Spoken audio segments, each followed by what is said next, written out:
ಆಗೋಗಿದೆ, ನನಗೆ ಅನ್ಯಾಯ ಅಂತ ಹೇಳಿ ದಲಿತ ಸಂಘಟನೆಗಳ ಮುಖಾಂತರ ಮತ್ತೊಮ್ಮೆ ಡಾಕ್ಟರ್ ಸುರೇಶ್ ಕುಮಾರ್ ಅವ್ರನ್ನ ಮಾತಾಡಕ್ಕೆ ಹೋಗ್ತಾರೆ. ದಲಿತ ಮುಖಂಡರು ಆಗ ಪ್ರಶ್ನೆ ಮಾಡಿದಾಗ, ನೀವೆಲ್ಲ ದುಡ್ಡುಗೋಸ್ಕರ ಕೆಲಸ ಮಾಡೋರು, ನಾನು ಕೂಡ ಎಸ್ಟಿನೇ, ನಮ್ಮಪ್ಪ ರಾಜಕೀಯ ವ್ಯಕ್ತಿ, ನಿಮ್ ಕೈಯಲ್ಲಿ ಏನಾಗತ್ತ ಮಾಡ್ಕೊಳ್ಳೋಗ್ರಿ ಅಂತ ಬೆದರಿಕೆಗಳನ್ನ ಹಾಕುವಂತ ಕೆಲಸ ನಮ್ಮ ದಲಿತ ಸಂಘಟನೆಯವ್ರ ಮೇಲೂ ಕೂಡ ಈ ಭ್ರಷ್ಟ ಡಾಕ್ಟರ್ ಯಾರಿದ್ದಾರೆ ಸುರೇಶ್ ಕುಮಾರ್ ಅವರು ದಲಿತರ ಮುಖಂಡರಿಗೂ ಕೂಡ ಬೆದರಿಕೆ ಹಾಕಿರ್ತಾರೆ.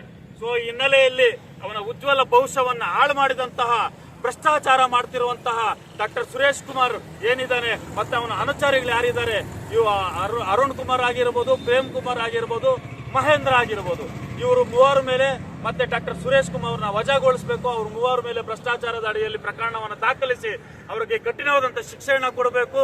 ಮುಖ್ಯವಾಗಿ ಏನು ಅನ್ಯಾಯಕ್ಕೆ ಒಳಗಾಗಿರುವಂತಹ ಜಗದೀಶ್ ಹುಡುಗ ಏನಿದ್ದಾರೆ, ಈ ಹುಡುಗನಿಗೆ 1 ಕೋಟಿ ರೂಪಾಯಿ ಪರಿಹಾರವನ್ನು ಕೊಡಬೇಕು.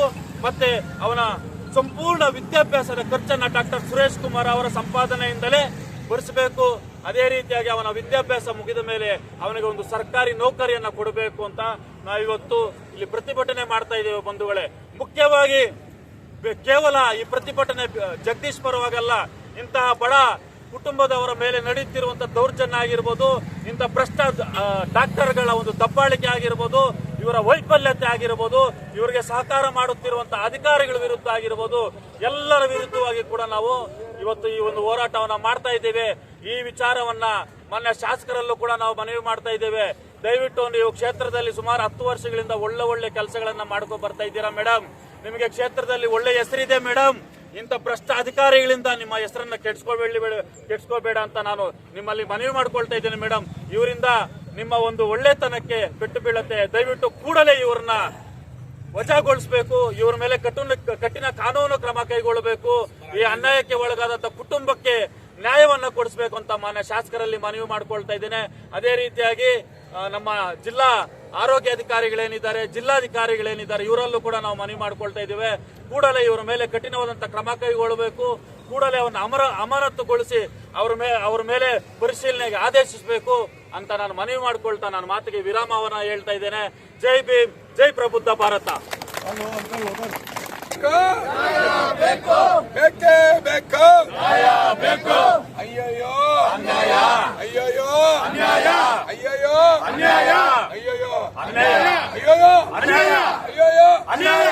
We want justice, we want justice, we want justice, we want justice, we want justice, we want justice, we want justice. ಅಯ್ಯಯ್ಯೋ ಅನ್ಯಾಯ, ಅಯ್ಯಯ್ಯೋ ಅನ್ಯಾಯ, ಬೇಕೇ ಬೇಕು, ನ್ಯಾಯ ಬೇಕು. we want Justice, we want justice, we want justice.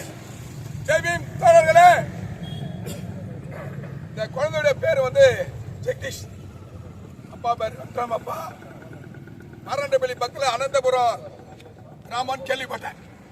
இந்த குழந்தைக்கு வந்து கை மேல ஒரு ஆலோ பிளாக் வந்துச்சு, அவ்வளவுதான். ஏதோ பர்னாவோட கை ஆலோ பிளாக் வந்து கை மேல வந்துச்சு. இந்த கை மேல வந்ததுக்கு ட்ரீட்மெண்ட் வந்துக்கிறாங்க ஹாஸ்பிட்டலுக்கு. காப்பாற்ற வேண்டிய டாக்டர் என்ன சொல்லிக்கிறாரு, எங்க கிட்ட வந்து இந்த மருத்துவ வசதிங்கெல்லாம் சிலது இல்லை. இது எப்படின்னா 30 கூட அப்படின்னு டேரக்டா கேட்க முடியாது. மருத்துவ வசதி இல்லை, நான் நூதனமா லஞ்சம் கேட்கறது. இது எல்லா டிபார்ட்மெண்ட்ல இருக்குது. கர்நாடகால ஐஎஸ்டா லஞ்சம் வாங்குறோம் கேஜப் அதிகாரிங்க தான். ஐஎஸ்டா லஞ்சம் கொடுக்குறோம் கேஜப் காரன் தான். ஏன்னு சொன்னா இவன் லோகாயுதாக்கு போறது இல்லை, ஏசிபி கிட்ட போறது இல்லை. பிரச்சனையா சார் ಸ್ವಲ್ಪ 10 ಸಾವಿರ ಕೊಟ್ಬಿಡಿ, ಅಯ್ಯೋ ಕಮೂಲ್ ಹಚ್ಚಿகூட ಅನುಮಾನ ಕೂತಾರ ಸ್ಟೇಷನ್ல. எல்லா இடத்துலயும் காசு கொடுத்தா வேலை வருது. ஒரு ஃபைல் மூவ் ஆகணும்னா ஒரு 5000 ரூபாய் கொடுக்கணும். அது முனிசிபாலிட்டி ஆகட்டும், தாலுகா ஆஃபீஸ், சிவில் ஹாஸ்பிட்டல் எல்லாத்தையுமே. ஏன் இதை பத்தி சொல்றேன்னு சொன்னா, எல்லாமே வந்து இந்த ஊர்லயே இருக்கிறான் 10 வருஷமா 5 வருஷமா டிரான்ஸ்பர் ஆகி போறதில்ல. சீனியர் ஹாஸ்பிட்டல் போனா பல பிரச்சனை, சிந்தாமணியில போனா பல பிரச்சனை. ஆனா இந்த ஊர்ல சொர்க்க வாழ்க்கை. ஒரு மாசத்துல 1 லட்சம் 2 லட்சம் 4 லட்சம் கலெக்ஷன் ஆகுது. நான் இந்த குழந்தை பத்தி பேசுறதுக்கு வரேன். குழந்தைக்கு ஆபரேஷன் பண்ணன்னு சொல்லிட்டு 30,000 ரூபாய் அவங்க அப்பா கிட்ட அம்மா கிட்ட வாங்கிக்கிறாங்க ஹாஸ்பிட்டல்ல. 30,000 வாங்கி ட்ரீட்மெண்ட் பண்ணா அவருடைய நெக்லிஜென்சி, அவருடைய சோம்பேறித்தனம், அவருடைய அறிவற்றத்தனத்தினால ஃபெயிலியர் ஆகிது ஆபரேஷன். நிறைய ஆபரேஷன் பண்ணிருக்கலாம், ஆனா இந்த குழந்தைக்கு ஃபெயிலியர் ஆகிது. இதுக்கு பதில் சொல்றது யாரு? இவன் வருங்காலத்துல ஐஏஎஸ் ஆவான், ஐபிஎஸ் ஆவான், ஐஎஃப்எஸ் ஆவான், இன்னொரு டாக்டர் சுரேஷ்குமார் மாதிரி ஒரு டாக்டர் கூட ஆவான். ஆனா இன்னைக்கு அவன் எதிர்காலத்தை சீரழிச்சு இன்னைக்கு கேள்விக்குறியாச்சு. அது ஒரு ரைட் ஹேண்ட் அடுத்த மாதம் எக்ஸாம் அட்மிஷன் 8th ஸ்டாண்டர்டுக்கு எப்படி ஏதுவான்? சின்னதுல லெப்ட் ஹேண்ட் பிராக்டிஸ் பண்ணிப்பான், இந்த ரைட் ஹேண்ட். அதனால தலித் சங்கோட கோரிக்கை நான் சொன்னா 1 கோடி ரூபாய் கொடுக்கணும். இதுக்கு முக்கியமா ஆதரவு யார் கொடுக்கணும் சொன்னா கேஜப் சட்டமன்ற உறுப்பினர் ரூபகலா சப்போர்ட் பண்ணியே திருணும். உன் பையன் எங்க பையன், உன் பையன் இவனுக்கு நிலைமை பாரு. இது காரணமாக டாக்டர் மேல நடவடிக்கை எடுத்து என்கொயரி பண்ணி டிஸ்மிஸ் பண்றியா, சஸ்பெண்ட் பண்றியா? உடனடியான கடுமையான நடவடிக்கை எடுக்கணும். குழந்தைக்கு 1 கோடி ரூபாய் தலித் சங்க கோரிக்கை 1 கோடி ரூபாய் கொடுக்கணும். 18 வயசு ஆன பிறகு அரசு வேலை, இவருடைய அரசு வேலை இவனுக்கு புரிய கோரிக்கை. அதனால இந்த போராட்டம் தொடர் போராட்டம். இதோட இந்த போராட்டம் முடியறதில்ல. அடுத்த கட்ட கோலார், அப்படியே பெங்களூர், அப்படியே குப்தா ஐஏஎஸ் ரொம்ப நல்ல அதிகாரி பிரின்சிபல் செக்ரட்டரி குப்தா. எந்த ஒரு மினிஸ்டர் கூட அவர் பயப்படுறது இல்ல. டிரான்ஸ்பர் தான். அந்த மாதிரி கர்நாடகாவை மருத்துவத்துறை அலர்ந்துக்குது. அந்த மாதிரி ஒரு அதிகாரி இருக்கிறாரு. எல்லா கமிட்டியும் சேர்ந்து குப்தா ஐஏஎஸ் நாங்கள் சந்திக்குவோம். இதற்கான நியாயத்தை நாங்கள் அங்க கேட்போம், ವಿಧಾನಸೌಧದಲ್ಲಿ ಕೇಳ್ಪೋம். ಜೈವಿನ್